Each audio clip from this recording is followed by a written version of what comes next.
भक्ति गीतों की मिठास में डूबा, प्रेम और भक्ति की अनूठी गाथाओं को समेटे कार्यक्रम भोर भक्ति में मैं विशाल कंवर आपका स्वागत करता हूं। आज हम आपके लिए लेकर आए हैं भगवान विष्णु के 10 अवतार श्रृंखला के अंतर्गत अवतारों की कथा।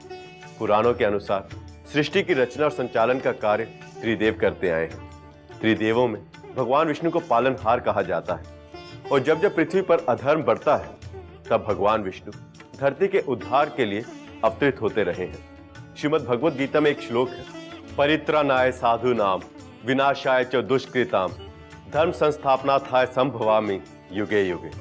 श्री कृष्ण भगवान कहते हैं कि अधर्म के विनाश, अच्छाई की सुरक्षा और धर्म की स्थापना के लिए मैं हर युग में पैदा हुआ हूं। श्रीमद् भगवद गीता का उदाहरण इसलिए दिया गया है क्योंकि श्री कृष्ण भगवान विष्णु के ही अवतार हैं। भगवान विष्णु के 10 अवतार हैं, जिनमें से 9 बार प्रभु अवतरित हो चुके हैं और 10वीं बार कलयुग में कल की अवतार लेना शेष है। भगवान विष्णु का पहला अवतार मत्स्य अवतार है। क्या है ये मत्स्य अवतार और क्यों भगवान विष्णु को मत्स्य अवतार लेना पड़ा और नरसिंह वामन अवतारों की क्या कथा है और इनके पीछे क्या उद्देश्य है, जानेंगे आगे। भगवान विष्णु ने ऋषि रक्षा के लिए धरती पर पहली बार मत्स्य यानी मछली के रूप में अवतार लिया था। इसके पश्चात ब्रह्मा जी ने पुनः जीवन का निर्माण किया। वहीं दूसरी मान्यता के अनुसार एक राक्षस ने जब वेदों को चुराकर सागर की अथाह गहराई में छुपा दिया तब भगवान विष्णु ने मत्स्य रूप धारण करके वेदों को प्राप्त किया और उन्हें पुनः स्थापित किया। कथा के अनुसार एक बार ब्रह्मा की असावधानी के कारण एक बड़े दैत्य ने वेदों को चुरा लिया। इस दैत्य का नाम हयग्रीव था। वेदों की चोरी के बाद कहते हैं समस्त संसार में अज्ञान रूपी अंधकार छा गया था। तब भगवान विष्णु ने मत्स्य अवतार लिया। अवतार के संबंध में कथा है कि एक बार सतयुग में महाराज सत्यदेव स्नान करने नदी में गए हुए थे। तभी एक छोटी सी मछली उनके पास आकर बोली, राजन, मेरे शरीर का आकार बहुत छोटा है, कोई भी बड़ा जीव मुझे मारकर खा जाएगा, कृपा करके मेरी रक्षा का कोई उपाय बताइए। तब राजा सत्यदेव ने मछली को उठाकर कमंडल में डाल लिया, किंतु एक रात में ही मछली का आकार इतना बढ़ गया कि कमंडल छोटा पड़ गया। इसके बाद क्या हुआ उस मछली का, क्या आप जानते हैं? राजा सत्यदेव मछली की रक्षा में सफल हो सके। कौन थी वो मछली, जानने के लिए देखते रहिए भोर भक्ति। अंतराल के पश्चात भोर भक्ति में एक बार फिर से आपका स्वागत है। हम बात कर रहे थे भगवान विष्णु के सतयुगी अवतार मत्स्य अवतार की। राजा सत्यदेव ने अगली सुबह जब कमंडल में देखा तो मछली अपनी व्यथा सुनाते हुए बोली, राजन, मेरे शरीर के लिए कमंडल छोटा पड़ने लगा है, कृपया करके मेरे रहने के लिए कोई दूसरा उचित स्थान ढूंढिए। राजा ने मछली को कमंडल से निकालकर एक घड़े में डाल दिया, किंतु पिछली बार की तरह इस बार भी एक ही रात में मछली का आकार इतना बड़ा हो गया कि मटका भी छोटा पड़ने लगा। दूसरे दिन मछली ने फिर राजा से कहा कि राजन, इस घड़े में मैं हिल नहीं पा रही हूं, कृपया मेरे लिए कोई और स्थान ढूंढिए। इसके बाद राजा ने मछली को सरोवर में डाल दिया, किंतु फिर से वही हुआ। इस तरह राजा ने मछली को सरोवर से नदी में, फिर नदी से सागर में डाल दिया। अंततः जब सागर भी मछली को छोटा पड़ गया तब राजा सत्यव्रत ने हाथ जोड़कर कहा, आप अवश्य ही ईश्वर का अवतार हो, कृपया अपना परिचय दें और इस रूप में आने का कारण बताएं। तब राजा को श्रीहरि के अनुपम रूप के दर्शन हुए। श्रीहरि ने राजा से कहा कि हयग्रीव राक्षस ने वेदों को चुराकर समुद्र की तलहटी में छुपा दिया है, जिसकी वजह से पृथ्वी पर मानवता खतरे में है। मैंने उस राक्षस के वध के लिए मत्स्य अवतार लिया है। इस घटना के कारण आज से 7वें दिन पृथ्वी पर प्रलय आएगा। आपको तब तक एक ऐसी नाव बनवानी है जिसमें आप सब ऋषियों के साथ समस्त संसार के जीवांश और बीजों को संजोकर रख सकें। 7वें दिन में आपको पुनः दर्शन दूंगा और आत्म तत्व का ज्ञान प्रदान करूंगा और 7वें दिन ऐसा ही हुआ। किंतु राजा सत्यदेव के आत्मज्ञान के साथ नाव प्रलय के बीच भी तैरने लगी। ये तो था विष्णु जी का पहला दिव्य अवतार जिसमें मानवता की रक्षा हुई। इसके बाद प्रभु ने कौन सा अवतार लिया, आप जानते हैं? प्रभु ने कूर्म अवतार लिया। इस अवतार में प्रभु ने समुद्र मंथन के समय एक महत्वपूर्ण भूमिका निभाई। क्या है ये कूर्म अवतार? हो सकता है आपने इसके बारे में सुना हो, लेकिन इसकी कथा है बड़ी रोचक। विस्तार से जानने के लिए बने रहिए हमारे साथ। नरसिंह पुराण के अनुसार कूर्म अवतार प्रभु श्री हरि का दूसरा अवतार था, जिसे कच्छप अवतार के नाम से भी जानते हैं। नरसिंह पुराण में उल्लेख है कि संतति प्रजनन हेतु प्रजापति कच्छप का रूप धारण कर पानी में संचरण करता है। वहीं लिंग पुराण के अनुसार पृथ्वी रसातल को जा रही थी, तब विष्णु ने कच्छप रूप में अवतार लिया। लिंग पुराण के अनुसार कच्छप का घेरा 1 लाख योजन का था। वहीं पद्म पुराण के अनुसार इंद्र ने दुर्वासा की दी हुई माला का अपमान किया था, तो कुपित होकर ऋषि दुर्वासा ने इंद्र का वैभव नष्ट करने का शाप दे डाला, जिसके कारण लक्ष्मी समुद्र में विलुप्त हो गई। इसके बाद भगवान विष्णु ने देवताओं और दैत्यों को लक्ष्मी पुनः प्राप्त करने के लिए मंदराचल की मथानी और वासुकी की डोर बनाकर समुद्र मंथन करने को कहा। मंथन करते समय मंदराचल जब रसातल को जाने लगा, तो विष्णु ने कच्छप के रूप में मंदराचल को पीठ पर धारण किया, जिसके बाद मंथन पूरा हो सका। मंथन के परिणाम स्वरूप माता लक्ष्मी समेत 14 रत्नों की प्राप्ति हुई। इस अवतार की महिमा का विस्तृत गान कूर्म पुराण में मिलता है। महापुराणों की सूची में 15वें पुराण के रूप में कूर्म पुराण का विशेष महत्व है। बता दें कि सबसे पहले इस पुराण को कूर्म अवतार रूपी श्री हरि विष्णु जी ने राजा इंद्रद्युम्न को सुनाया था। दूसरी बार समुद्र मंथन के समय इंद्रादि देवताओं को सुनाया था। कूर्म पुराण में विष्णु ने कच्छप अवतार में ऋषियों से जीवन के 4 लक्ष्यों का वर्णन किया था। ये 4 लक्ष्य धर्म, काम, अर्थ और मोक्ष हैं। कूर्म अवतार के बाद भगवान विष्णु ने वराह अवतार लिया था। वराह अवतार की क्या विशेषता थी, आप जानते हैं? इस अवतार के लिए क्यों श्री हरि विवश हुए और इसके पीछे क्या उद्देश्य था? इस रोचक कथा को सुनने के लिए आप भी जिज्ञासु हो रहे होंगे, तो कीजिए थोड़ी सी प्रतीक्षा। अल्प विराम के बाद हम इस कथा के साथ आपके समक्ष होंगे। भोर भक्ति में आपका फिर से स्वागत है। भगवान विष्णु के अवतारों की चर्चा को आगे बढ़ाते हैं।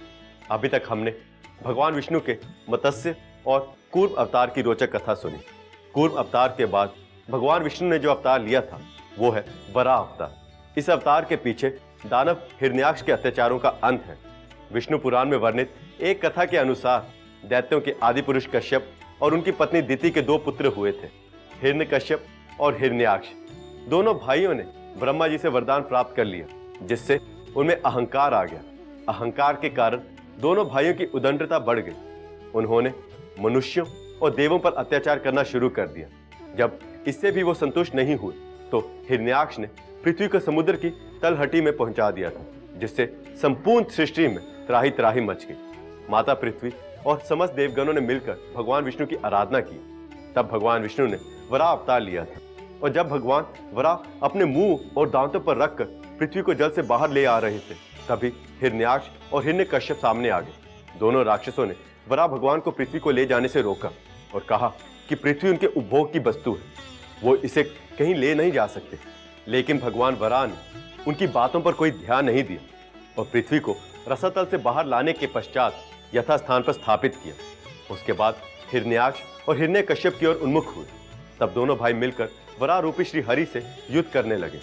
श्री हरि से हुए भयंकर युद्ध में हिरण्याक्ष मारा गया, किंतु भगवान विष्णु के हाथों हुई मृत्यु की वजह से उसे मोक्ष की प्राप्ति हुई और डर के मारे हिरण्यकश्यप भाग गया। कहाँ गया हिरण्यकश्यप और क्या हुआ उसके साथ, जानते हैं?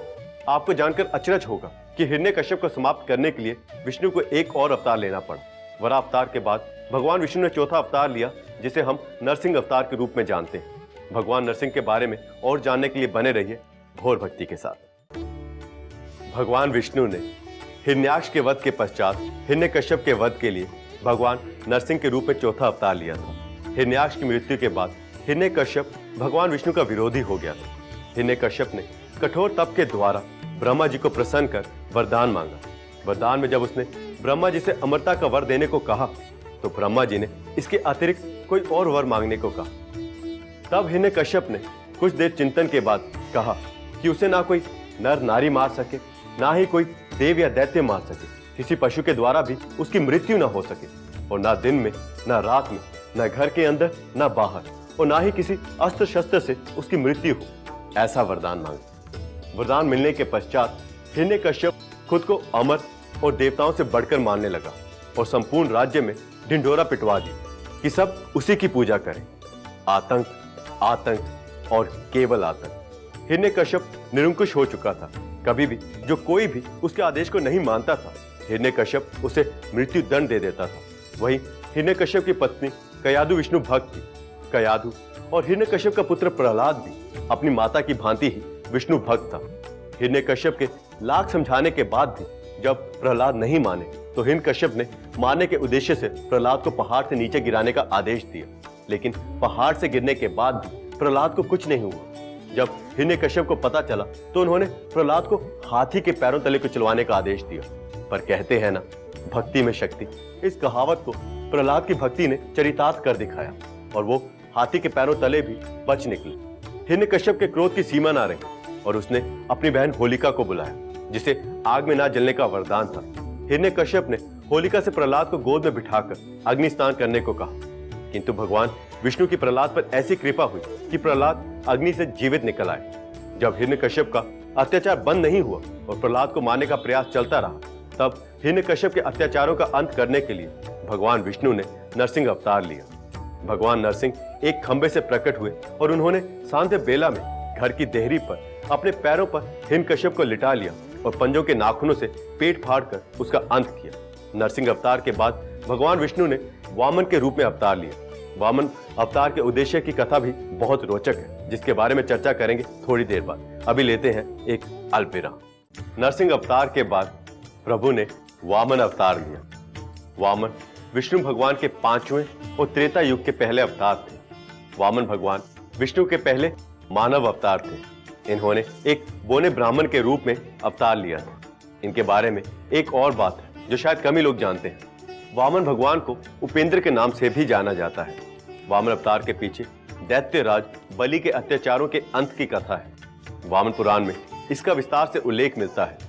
पुराणों के अनुसार समुद्र मंथन के समय निकले अमृत को भगवान विष्णु की सहायता से जब देवों में बांट दिया गया तो देवों और दानवों में भयंकर युद्ध हुआ था, जिसमें दैत्यों की पराजय हुई। जिसके बाद दैत्य गुरु शुक्राचार्य जी ने अपने संजीवनी विद्या से मारे गए दैत्यों को पुनः जीवन दान दिया। राजा बलि शुक्राचार्य के द्वारा जीवन दान मिलने पर गुरु शुक्राचार्य के ऋणी हो गए। उन्होंने गुरु के मार्गदर्शन से यज्ञ किया। यज्ञ की अग्नि से दिव्य रथ, अक्षय त्रोण, अभेद्य कवच प्रकट हुए, जिन्हें धारण कर राजा बलि ब्रह्म तेज से पोषित हो गए। उनके तेज के सामने देव थर-थर कांपते थे। जब राजा बलि के अत्याचार ज्यादा बढ़ गए तो ऋषि माता अदिति के गर्भ से प्रभु ने वामन अवतार लिया। अपने माता पिता की आज्ञा से वामन भगवान राजा बलि के यहाँ चल दिए। उस समय बलि अपना तीसरा और अंतिम अश्वमेध यज्ञ कर रहा था। राजा बलि प्रहलाद के पुत्र थे और बहुत बड़े दानी थे। तेजस्वी वामन ब्रह्मचारी जब राजा बलि के यहाँ पहुंचे तो बलि ने उनके इच्छा अनुसार दक्षिणा मांगने को कहा। वामन भगवान ने उनसे 3 पग भूमि मांगी। शुक्राचार्य ने राजा बलि को रोका और कहा कि ये स्वयं विष्णु के अवतार हैं, तुमसे सर्वस्व ले लेंगे। लेकिन बलि ने कहा कि दिया वचन वापस नहीं लिया जा सकता और उन्होंने वामन भगवान को 3 पग मापने को कहा। वामन भगवान ने एक पग में समस्त धरा और दूसरे में पूरे स्वर्गलोक, देवलोक, ब्रह्मलोक माप लिया। अब तीसरे पग की बारी आई तो बलि ने अपना मस्तक आगे कर दिया। इस प्रकार बलि वामन भगवान के अधीन हो गए और उन्हें गरुण भगवान ने बंदी बना लिया। अगले अध्याय में भगवान विष्णु के बाकी के 5 अवतारों की कथा लेकर आएंगे, तो बने रहिए इसी तरह भोर भक्ति के हर अध्याय के साथ। प्रेम से बोलिए ओम नमो नारायणाय।